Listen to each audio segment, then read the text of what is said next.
पहलगामच्या हल्ल्यानंतर मुख्यमंत्री फडणवीसांनी तीव्र शब्दात पाकिस्तानचा निषेध केलाय। पाकिस्तान भारतावर अवलंबून असताना दहशतवादाला समर्थन देत मानवतेचा खून केला जातोय असं म्हणत फडणवीसांनी संताप व्यक्त केलाय। तर न्यूक्लिअर बॉम्बची धमकी देणाऱ्या पाकिस्तानला देखील फडणवीसांनी चांगलेच सुनावलंय। दरम्यान सिंधू नदीचं पाणी अडवल्यास तहानेनं मारण्याची वेळ येईल असा इशारा देखील फडणवीसांनी दिलाय।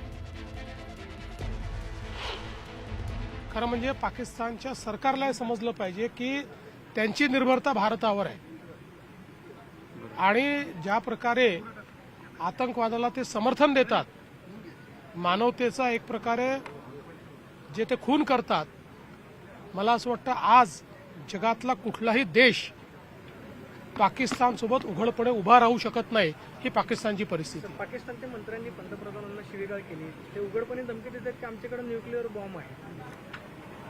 खायला पैसे नाही, कशाचा न्यूक्लिअर बॉम्ब सांगतात? खायला पैसे नाही, त्यांच्याकडे भुके मरून राहिले लोक, काय त्यांची अवस्था न्यूक्लिअर बॉम्ब सांगून राहिले।